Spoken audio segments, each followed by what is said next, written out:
चलो प्रश्नावली 2.3 में क्वेश्चन नंबर हम लोग तीसरा पढ़ेंगे। देखना क्वेश्चन नंबर तीसरा में दिया गया है एक फलन f(x) बराबर 2x माइनस 5 द्वारा परिभाषित है, तो निम्नलिखित के मान ज्ञात करना है।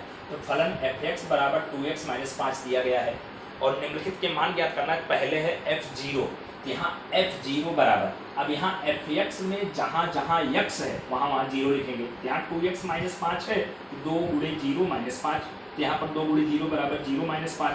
तो हल करने पर f ऑफ 0 बराबर क्या आएगा, माइनस का 5 आएगा। फिर दूसरा मान f ऑफ 7 का निकालना है, तो f ऑफ 7 बराबर, अब f(x) में जहाँ x है वहाँ हम 7 लिखेंगे, तो 2 गुणे 7 माइनस 5, तो 2 गुणे 7 माइनस 5, तो 7 दूनी 14 माइनस 5, तो f ऑफ 7 बराबर कितना आ गया है, 14 में से 5 घटेगा 9 आ जाएगा। फिर f ऑफ -3 का मान निकालना है, यहाँ x के स्थान पे -3 लिखेंगे, तो 2 गुणे -3 फिर -5, तो 2 गुणे -3 बराबर -6 हो जाएगा, फिर माइनस का 5 माइनस का 6 माइनस का 5 माइनस का 11, तो f ऑफ -3 का मान कितना आ गया है, माइनस का 11। ये क्वेश्चन नंबर तीसरा है, इन फलनों के मान ज्ञात कर रहे थे। अब क्वेश्चन नंबर चौथा महत्वपूर्ण सवाल है 3 नंबर का, ठीक है। करें फलन T सेल्सियस तापमान तथा फारेनहाइट तापमान का प्रतिचित्रण करता है, जो सूत्र दिया गया है TC बराबर 9C/5 प्लस 32 द्वारा परिभाषित है, तो निम्नलिखित के मान ज्ञात करना है। तो जो सूत्र दिया गया था TC बराबर 9/5C प्लस 32, वो सूत्र लिख दिया। अब पहला मान निकालना है T0, तो T0 बराबर, अब यहाँ जहां C है उसके स्थान पे अपने क्या लिखेंगे, 0 लिखेंगे, 9/5 इंटू 0 प्लस 32, इसको हल करने पर टोटल 0 हो जाएगा प्लस 32, इसका मतलब जोड़ने पर 32 आएगा, तो T0 बराबर कितना आ गया है, 32।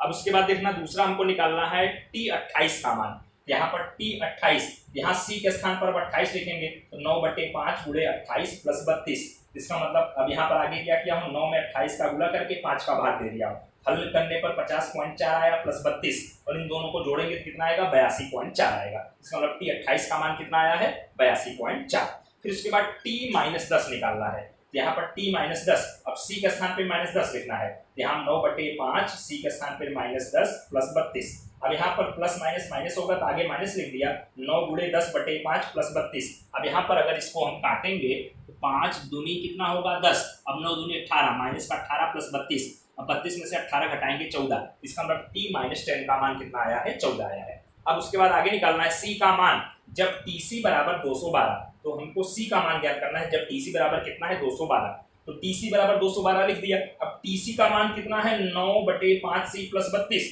यहाँ TC का स्थान पर देखो 9/5C प्लस 32 बराबर 212, अब यहाँ से 32 उधर ले जाएंगे, तो 9/5C बराबर 212 माइनस 32, तो 9/5C बराबर 180 घटाने पर आएगा, तब यहाँ से C बराबर नीचे का ऊपर, ऊपर का नीचे हो जाएगा, तो C बराबर 180 गुणे 5/9, यहाँ पर काटेंगे 9 दूनी 18, यहाँ 20 आएगा, 20 पंचे 100, तो C बराबर कितना आ गया है, 100 आ गया है।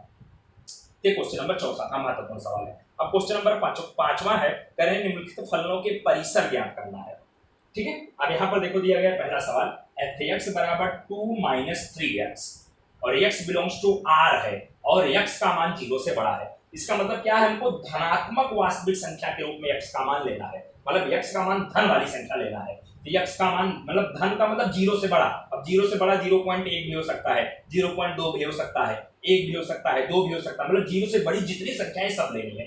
तो चलो मैं सबसे पहले x बराबर 1 पर, x बराबर 1 पर f ऑफ 1 का मान निकाला, तो 2 माइनस 3 इंटू 1, यहाँ 2 में से 2, 3 एकम 3 हो जाएगा, यहाँ घटाने पर -1 आया।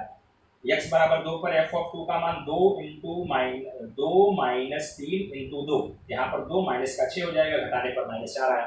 अब x बराबर में 0 से थोड़ी सी बड़ी संख्या 0.1 लिया, तो यहाँ से f ऑफ 0.1 का मान 2 माइनस 3 इंटू 0.1, यहाँ 2 माइनस गुणा करने पर 0.3 हो जाएगा, घटाने पर प्लस का 1.7।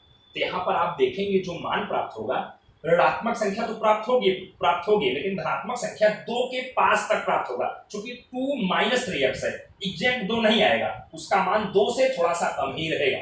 इसका मतलब धनात्मक में 2 के पास तक मान आएगा और ऋणात्मक में अनंत तक जाएगा। वही चीज देखो लिखा हूं, अर्थात f(x) का मान ऋणात्मक वास्तविक संख्या से लेकर, देख रहे हैं, 2 से कम तक है, अतः इसका परिसर ऋणात्मक देखना, माइनस अनंत से लेकर 2 तक, और दोनों तरफ छोटा ब्रैकेट लगाया। अब छोटा ब्रैकेट का मतलब यहाँ पर जो मान होगा 2 से छोटा, दो के अगर बराबर होता तब बड़ा ब्रैकेट लगता है। याद करो open interval closed interval chapter number 1 में आपको बताया गया था। तो माइनस अनंत से लेकर कहाँ तक इसका परिसर होगा 2 तक, मतलब छोटा ब्रैकेट 2 तक, मतलब 2 से छोटे मान तक है। अब ये दूसरा है एफ एक्स बराबर एक्स स्क्वायर प्लस 2 और x belongs to R. R का मतलब यहाँ पर कोई भी धनात्मक संख्या भी ले सकते हैं, ऋणात्मक संख्या भी ले सकते हैं, जीरो ले सकते हैं। तो यहाँ x बराबर 0 पर f ऑफ x का मान 0 का वर्ग प्लस 2 बराबर 2 आपका आ गया। x बराबर -1 पर f ऑफ -1 का मान क्या आएगा, -1 का वर्ग प्लस 2, -1 का वर्ग प्लस 1 हो जाएगा, प्लस 2 जोड़ने पर 3 आ गया। इसी तरह से x बराबर 1 पर निकालेंगे तो उसका भी मान 3 आएगा। कहने का मतलब कि चाहे आप ऋणात्मक संख्या का मान ले, चाहे आप धनात्मक संख्या का मान ले, यहाँ f ऑफ x का मान 2 के बराबर या उससे बड़ा आएगा। अब उससे बड़ा कहां तक आ सकता है, अनंत तक। तो ये चीज कह रहा है, अर्थात x बिलोंग्स टू r पर fx का मान 2 या उससे अधिक है, अतः उसका परिसर क्या होगा, बड़े ब्रैकेट 2 से लेकर धनात्मक अनंत तक इसका मान प्राप्त होगा। ठीक है, और अनंत के साथ आप लोग लगाते हैं, छोटा ब्रैकेट आप लोगों को मालूम है। ठीक है, अब उसके बाद एक फलन दिया है fx बराबर x, x belong to r।